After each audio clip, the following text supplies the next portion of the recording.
This year's Kashmir Solidarity Day, organized by Pakistan in Pakistan occupied Kashmir on February 5, had an intriguing presence. That was of Hamas leaders. The man who attracted attention, or the man who shared the dais along with leaders of Lashkar-e-Taiba and Jaish-e-Mohammed at Pakistan occupied Kashmir, was Khalid al-Qadumi, who is the envoy of Hamas at Tehran. Now, actually, Hamas has exposed themselves by taking part in that meeting. One can realize the desperation of Pakistan in reviving terrorism in Kashmir. After the abrogation of Article 370 and Article 335A by the government of India, the radical Islamists had believed that there will be a huge uprising in Kashmir. They dreamt that hell will break loose in Kashmir, but nothing like that happened. And at present, Kashmir is being governed by an elected government. An elected government has come to power in Kashmir. Now you may be realizing the level of desperation of Pakistan. So naturally, they wanted to maintain the tempo of the struggle or the terror activities in Kashmir, and that was why they were interested in establishing links with foreign extremist groups. But by taking part in that Kashmir Solidarity meeting, Hamas has exposed their fangs, their real intentions. Now, there have been many people in India who thought that Hamas was an organization or an extremist group which was solely interested in establishing a homeland for Palestinians. But now Hamas has revealed their true colors. Hamas is an extremist group or a terrorist organization which is actually interested in establishing a Sharia-based rule all over the world. They have got hegemonistic ambitions. Actually, Hamas had links with terror groups and extremist organizations around the globe for decades. Many people have failed to see that, or many people are affected by historic amnesia, and some people deliberately turn a blind eye towards it. For example, the left liberals and radical Islamist groups in India.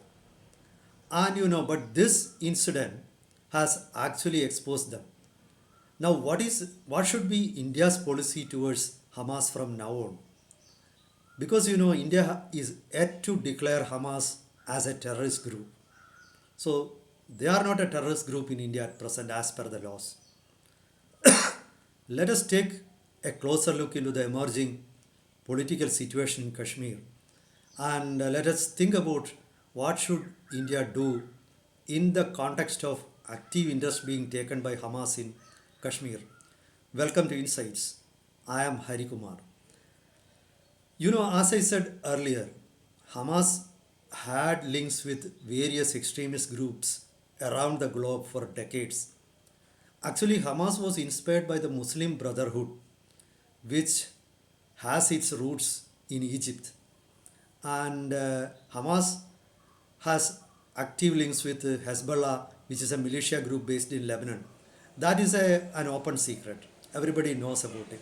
Hamas also has got, connections with extremist groups based in Turkey.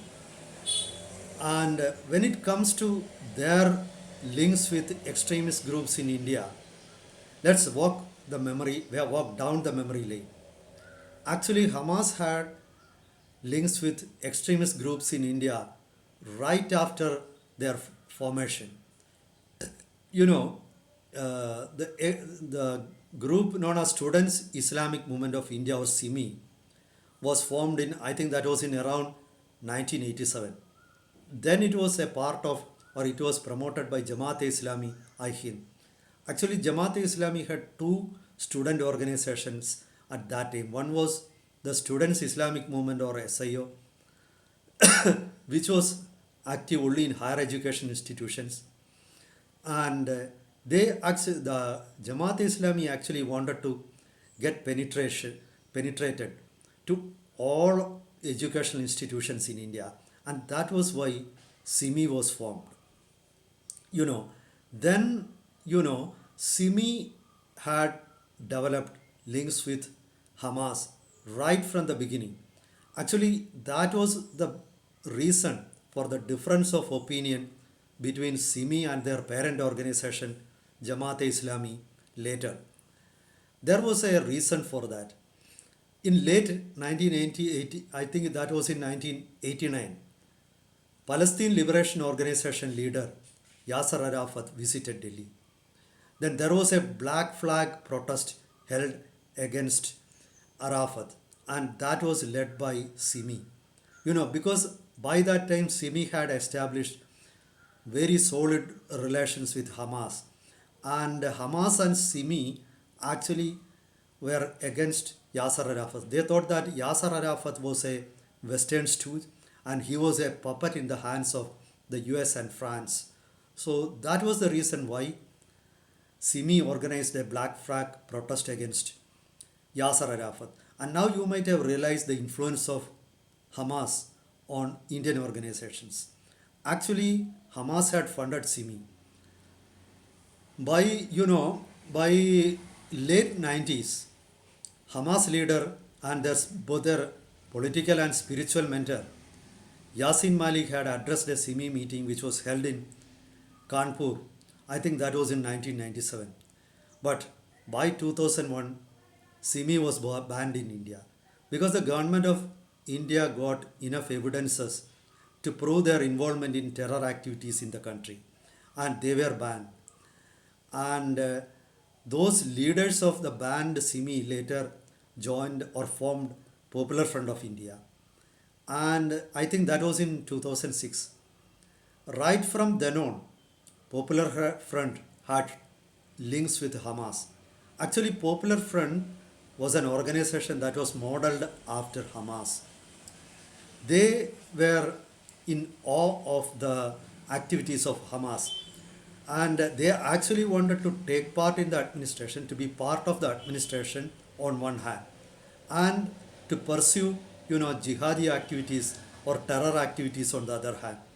So you are part of the administration on one hand, and you are part of a terror network on the other hand.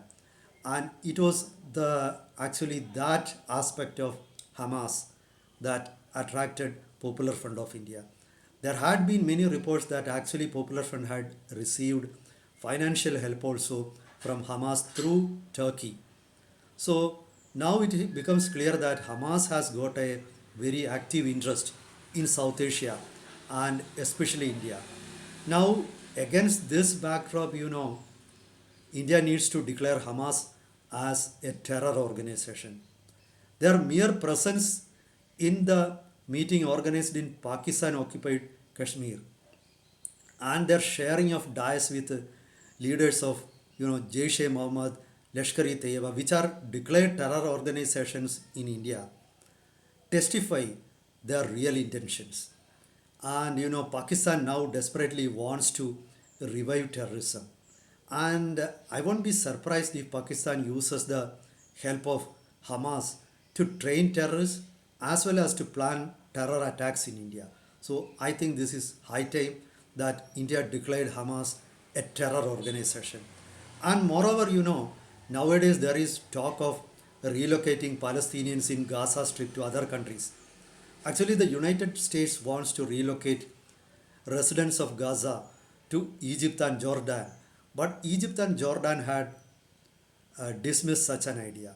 Now, we need to doubt if Pakistan harbors an idea of relocating at least some of the people from Gaza Strip, residents of Gaza Strip, to Pakistan occupied Kashmir.